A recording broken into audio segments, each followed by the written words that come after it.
दोस्तों, हम लेकर आए हैं आप सभी के लिए आज क्लास 10th 2025 का इंग्लिश का पेपर।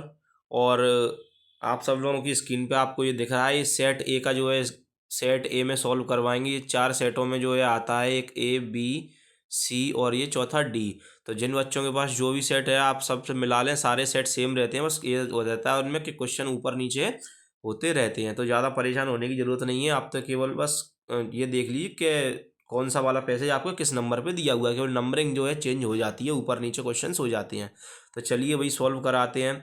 तो पहला आपका ये अल्फ्रेड नोबल वाला जो है आपके सामने ये पैसेज दिया हुआ है। तो इसको पूरे को पढ़ने के बाद देखते हैं भाई, ये आपका पहला question, who was Alfred Nobel. तो भाई अल्फ्रेड नोबेल कौन थे? तो अल्फ्रेड नोबेल एक स्वीडिश केमिस्ट थे। कौन थे बेटा जी? एक स्वीडिश केमिस्ट। ठीक है। अगला नेक्स्ट आपका क्वेश्चन है भाई, what did Alfred Nobel introduce. Alfred Nobel ने क्या इंट्रोड्यूस किया था? वही फॉर्म ऑफ नाइट्रोग्लिसरीन। ठीक है, क्या फॉर्म किया? इसका आंसर क्या होगा भाई? सी बी वाला। आपका तीसरा वाला जो है, when did the bank of Sweden introduce a Nobel prize, a new Nobel prize in economics. तो 1969 बेटा जी इसका आंसर है। क्या आंसर है भाई इसका? 1969। ठीक है, 1969 जो है इसका आंसर है, ये डी वाला इसका ऑप्शन हो जाएगा। ठीक, अगला आपका चौथे नंबर का अगर हम बात करें, तो why did Alfred Nobel 32 lakh British pound in his will. तो ये जो अल्फ्रेड नोबेल था उसने 32 लाख ब्रिटिश पाउंड अपनी विल में, अपनी वसीयत में क्यों छोड़े थे, किन कारणों से छोड़े थे? To finance prize in physics, to finance prize in chemistry, to finance prize in literature and peace, और ऑल ऑफ द एबव। तो बेटा जी इसका ये डी वाला इसका जो है आंसर हो जाएगा। क्या हो जाएगा इसका? डी वाला इसका आंसर हो जाएगा। ठीक है, अगला नेक्स्ट देखते हैं, फिफ्थ वाला आपका, who was the first women to win the Nobel prize. कौन सी ऐसी महिला थी पहली जिसने नोबेल प्राइज जीता जीता था? इसका नाम क्या है आपका? Curie, Marie Curie, madam Curie के नाम से भी जो है इनको बेटा जाना जाता है। ठीक है, ये आपके पांचों आपके सामने सॉल्व हैं। नेक्स्ट आपका पैसेज है, read the passage carefully and answer the questions given below. Gandhi ji वाला जो आपका पैसेज है, तो गांधी जी वाले पैसेज को हम देख लेते हैं एक एक बार। तो इसका पहले वाले का आंसर है आपका, in which class did Gandhi ji travel in third class. किस में ट्रेवल किया था इनने? थर्ड क्लास में। भाई कुछ बच्चे कह रहे होंगे सर आप डायरेक्ट कैसे यहाँ पे लगा रहे हो, तो डायरेक्ट के लिए मैं आपको बता देता हूँ। यहाँ पे हमने पहले ही इस पैसेज को जो है रीड कर लिया है, आप लोग देख सकते हो यहाँ पे, देखो पैसेज में देखो थर्ड क्लास जो है ये आंसर दिया हुआ है। ठीक है, अभी सेकंड वाले का भी हम आपको आंसर दिखवा देते हैं। सेकंड वाले का देखो, who came to meet Gandhi ji at Mumbai railway station. Mumbai railway station से कौन कौन मिलने आया था गांधी जी को उस स्टेशन पे? ठीक है, तो लॉट्स ऑफ पीपल, काफ़ी सारे लोग उनसे मिलने के लिए आए थे। नेक्स्ट आपका, which countries man and women went to Gandhi ji apartment. कहाँ के लोग थे वो बेटा? अमेरिका के थे। कहाँ के थे? अमेरिका के थे। Give the opposite of poor. तो पुअर का मतलब बेटा होता है गरीब। पुअर का मतलब क्या होता है? गरीब। तो गरीब का जो अपोजिट होगा वो क्या हो जाएगा? रिच। क्या हो जाएगा बेटा जी? रिच। ठीक है, अगला आपका सिनोनिम ऑफ सिंपल। तो सिंपल का आपको सिनोनिम लिखना है, तो स्मॉल तो होगा नहीं, सिंपल माने सादा, सरल। तो सरल का यहाँ पे इन चारों में से कौन सा मतलब निकल रहा है? इजी। क्या निकल रहा है बेटा जी? इजी। तो ये भी पैसेज हमने सॉल्व करा दिया है। तो नेक्स्ट जो है हम देखेंगे अभी। तो बेटा जी अब आपका ये नेक्स्ट जो है पैसेज है, ये नोट मेकिंग है। सेक्शन बी में क्या है आपकी? Note making. तो इसका आपको सबसे पहले टाइटल में बता देता हूँ, इसमें टाइटल बकाया, तो फिर आपको इसको पूरा पढ़ के आपको ये नोट्स जो है इसके खुद तैयार करने थे। उस पर पेपर में 4 नंबर का है, 3 नंबर की नोट मेकिंग और 1 नंबर का टाइटल, टोटल जो है 4 नंबर का ये आया हुआ है। तो इसका जो टाइटल होगा वो हो जाएगा इम्पोर्टेंस ऑफ रीडिंग। क्या हो जाएगा बेटा जी इसका title? Importance of reading. Importance of reading. ठीक है, रीडिंग का महत्व जो है ये जो है इसका ये टाइटल हो जाएगा, इम्पोर्टेंस ऑफ रीडिंग। ठीक, ये आपका सेक्शन बी का क्वेश्चन नंबर 3 था। तो बेटा जी अगला है आपका ये चौथा वाला क्वेश्चन। जैसा कि हमने पहले ही बता दिया था आपको, इस बार देखो स्कूल लिविंग सर्टिफिकेट जो है आने वाला है। तो इस क्वेश्चन नंबर 4, जैसा कि देख लिया गया, क्वेश्चन नंबर 4 पे ये आपका ये एसएलसी वाला जो है ये आ चुका है। ये स्कूल लिविंग सर्टिफिकेट का जो था ये इसमें आ गया। ये लेटर और एप्लीकेशन दोनों और में आते, तो कोई भी एक चीज़ कर लेते आप, आपका काम हो जाता। ठीक है, अब आते हैं बेटा जी अपन एस से पे। तो एस से देख लीजिए, importance of value of game and sport या importance of game and sport आ गया आपका। ठीक है। और ये आपका साइंस एंड डेली लाइफ आ गया है, ठीक है। माई हॉबी वाला भी आया है, एनी फेस्टिवल आया है, और ये सेब ट्री आया है। ये जो आपके ऐसे आपके सामने लिखे हुए हैं, इन एस्सों में से आप कोई भी एक ऐसे कर दो, आपके 5 नंबर तैयार हैं, ठीक है। और जिन बच्चों ने यहाँ पे पैराग्राफ तैयार किया था उनका भाई देखो इम्पोर्टेंस ऑफ योगा वाला पैराग्राफ आया है इस बार। तो इम्पोर्टेंस ऑफ योगा का आपको लोगों ने लिखा होगा सबने। तो चलते हैं भाई पेपर के अगले पेज पे।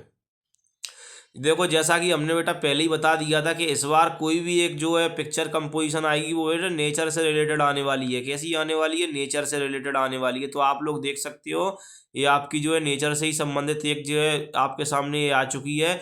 यहाँ पे कुछ बच्चे हैं, एक बूढ़े बाबा जी हैं जो अपने कुछ मतलब कुछ एक बेटी को लेके जा रहे हैं, आगे कुछ और बच्चे जा रहे हैं स्कूल की तरफ जा रहे हैं। तो ये गांव वाला माहौल लग रहा है। ये गांव की थोड़ा ये इनके पहनावे से समझ में आ रहा है कि ये गांव के लोग हैं। तो ये गांव के लोग जो है स्कूल की तरफ जा रहे हैं। आसपास देखो पेड़ पौधे वगैरह ये सारा जो है नेचुरल सीनरी आपके सामने बना के दी हुई है। इसके ऊपर आपको डिफाइन करना था या लिखना था, ठीक है। अगला आपका सेक्शन सी में ग्रामर की बात करें तो ग्रामर में देखो my uncle is dash MLA। तो इसमें बेटा एन आएगा। क्या आएगा इसमें? एन। इसमें क्या आएगा? पहले वाले में एन। क्या आएगा बेटा? एन, ठीक है। सेकंड वाले की अपन बात करें तो यू डैश शिट हियर। आप यहाँ बैठ से, यहाँ पे परमिशन दी जा रही है तो यहाँ क्या आएगा? मे। क्या आना चाहिए बेटा सेकंड वाले में? इसमें मे। क्या आना चाहिए बेटा यहाँ पे? मे। थर्ड वाले की बात करें डैश डॉग सेल्डम बाइट। तो यहाँ पर क्या आना चाहिए? बार्किंग। क्या आना चाहिए बेटा? बार्किंग। क्या आएगा इसमें? तीसरे वाले में बार्किंग आ जाएगा। नेक्स्ट आपका Hema has been dancing dash morning. तो बेटा इसमें क्या आएगा? आपका सिंस आएगा। इसमें इस वाले में क्या आना चाहिए? आपका चौथे नंबर के में सिंस आना चाहिए, ठीक है। पांचवा आपका जो है the servant didn't make dash T. तो इसमें क्या? ए लिटिल आना चाहिए। क्या आना चाहिए बेटा जी? ए लिटिल, ठीक है। छठवा वाला है आपका dash there is life there is hope. तो इसमें इफ आएगा। क्या भरेंगे हम जी? सिक्स्थ वाले में इफ भरेंगे, ठीक है। सातवां है आपका Mohan is sitting dash Ram and Shyam. तो राम और श्याम दो लोगों के बीच की जब बात होती है किस क्या लगाते हैं भाई? बिटवीन लगाते हैं इसमें, ठीक है। आप लोगों के सामने ये सेक्शन सी का क्वेश्चन नंबर जो है 7 सॉल्व कर दिया गया है। अब आगे चलते हैं नेक्स्ट पेज पे। तो बेटा जी अब आप लोगों के सामने क्वेश्चन नंबर 8 सेक्शन सी का है डू आई डायरेक्टेड। तो डू आई डायरेक्टेड में पहला वाला है क्षितिज प्लेस क्रिकेट। तो इसमें पास्ट इंडेफिनेट की अपन बात करें, पास्ट इंडेफिनेट आपका आएगा तो इसमें क्या बन जाएगा? क्षितिज डिड, सॉरी डिड नहीं होगा यहाँ पे, ये अगर नेगेटिव होता तो यहाँ डिड हो जाता। क्षितिज प्लेड क्रिकेट हो जाएगा, ईडी लग जाएगी। बर्ब में क्या आ जाएगा बेटा? ईडी। तो क्षितिज प्लेड क्रिकेट। नंबर सेकंड वाले की बात करें राम किल्ड रावण। तो इसको बॉयज आपको जो है कन्वर्ट करना था। तो इसमें क्या हो जाएगा बेटा? रावण और फिर क्या लगाओगे इसमें साथ में? बॉयज लग जाएगा। तो Ravan was killed by Ram. क्या बनेगा? Ravan was killed by Ram. तीसरा वाला आपको रीअरेंज करना है तो रीअरेंज में ये क्या बनेगा? They have bought a new car. इसका क्या आंसर होगा भाई? They have bought a new car, ठीक। नेक्स्ट वाला आपका चौथा वाला है बेटा टेक प्रॉपरली। नेक्स्ट इसमें आई सेल बीट यू। तो इसको अदरवाइज का यूज करके मिलाना है तो इसको बनेगा take properly otherwise I shall beat you, ठीक है। अगला पांचवे वाला आपका ये to find error in others is easy. इसको इट का प्रयोग करके इसको रीराइट करना था तो ये बनेगा आपका it is easy to find error in others. It is easy to find error in others, ये बनेगा आपका छठवा वाला शिवा कुकड फूड। इसको नेगेटिव में कन्वर्ट करना है तो ये बन जाएगा आपका Shiva did not cook food. क्या बनेगा? Shiva did not cook food. सातवा है आपका the box is very heavy I can not lift it. तो इसका आपको यहाँ पे सो और दैट का यूज करके बनाना है तो ये क्या बनेगा? The box is so heavy that I can not lift it. क्या जो डब्बा है इतना हैवी है कि मैं उसको उठा नहीं सकता, ठीक है। अब आते हैं वही सेक्शन डी पे। सेक्शन डी के लिए अपन बात करेंगे कि पहला वाला आपकी होती है हु वॉज लेंचो। तो लेंचो कौन था? पहला ऑप्शन है इसमें पोस्ट मास्टर। तो पोस्ट मास्टर तो था नहीं लेंचो, पोस्टमैन भी नहीं था और डॉक्टर भी नहीं था। यहाँ पे ऑप्शन केवल एक ही बच रहा है सी वाला आपका पीजेंट। पीजेंट माने होता है किसान, लेंचो कौन था? किसान था। नंबर आपका सेकंड वाला 10 मई इन साउथ अफ्रीका इन क्या था भैया? आपका ये summer day, autumn day, rainy day. तो ये आपका ऑटम डे था भाई। क्या था? ये ऑटम डे था, ठीक है। Monthly accounts of the baker were recorded on dash. तो ये the main door of the house, ठीक है। कहाँ पे होते थे ये? गेट, उसके घर के मेन दरवाजे पे जो है इनका रिकॉर्ड चलता था, ठीक। अगला आपका द मेन क्रॉप और कुर्ग की मेन क्रॉप क्या थी तुम्हारी? कॉफी थी। क्या थी बेटा जी? कॉफी। तो बेटा जी अब आपके सामने सेक्शन डी का जो है क्वेश्चन नंबर 10 आपके सामने अब आया है। क्वेश्चन नंबर 10 में हम देखेंगे क्वेश्चन नंबर 10 में ये आपका पैसेज लिखा हुआ है, इस पहले वाले का द ऑथर ट्रेवल्ड, ऑथर कहाँ ट्रेवल किया था, उसने इराक के लिए ट्रेवल किया था। अगला है आपका when did the author travel, तो ऑथर ने कब ट्रेवल किया भाई, 1956 में ट्रेवल किया। नेक्स्ट आपका the author wanted to keep an otter instead of, किसकी जगह पे लेके जाना चाहते इसको, डॉग, इंस्टीड ऑफ डॉग, इसका आंसर है। अगला है आपका क्वेश्चन नंबर 10 का पोर्शन जो है बी में आपका ये पहला वाला, who is the poet of the above extract, जो ये आपके सामने ये एक्सट्रैक्ट दिया हुआ है, इसका जो पोइट है वो पोइट कौन है, ऑगडेन नैश। क्या है भाई, ऑगडेन नैश। अगला है आपका हुम डिड बेलिंडा टिकल्ड, इसमें आपका कस्टर्ड आंसर आएगा। क्या आएगा बेटा जी, कस्टर्ड आंसर है, ठीक है। नेक्स्ट आपका तीसरा, इसमें दे ऑल सेट ये लाफिंग, इसका आंसर क्या है बेटा जी, लाफिंग, ठीक है। तो आई होप आप सब लोगों की ये सारी की सारी ओटी जो है सही गई होंगी। आप लोगों ने बेटा इतनी मेहनत करके पढ़ाई की है। अब नेक्स्ट आपके सामने बेटा आपकी स्क्रीन पे क्वेश्चन नंबर 11 से लेके क्वेश्चन नंबर 16 तक सारे के सारे क्वेश्चन आंसर जो है लिखे हुए हैं।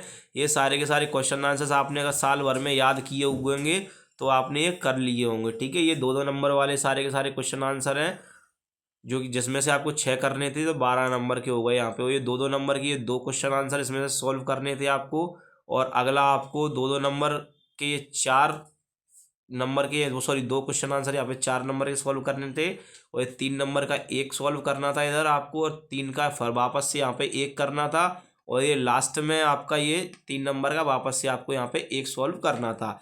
तो ये सारे क्वेश्चन आंसर्स हैं आपके, टोटल 29 नंबर के क्वेश्चन आंसर्स आते हैं बोर्ड में। तो ये आपने कर दिए होंगे। तो ये आपके 29 में से कैसे भी अगर पूरे अगर सही निकलेंगे तो 29 में से आपके कैसे भी अगर कम देगा तो कम से कम 25 नंबर की मार्किंग तो यहाँ पे कर ही देगा, ठीक है बेटा जी। और अब आप सभी लोगों के साथ शुभकामनाएं हैं कि अच्छे मार्क्स आएँ आपके जब भी रिजल्ट निकले इंग्लिश का। और आप सब लोग ऐसी अपडेट पाने के लिए जुड़े रहिए द रैंकर्स पॉइंट से। थैंक यू, मिलते हैं अगली वीडियो में।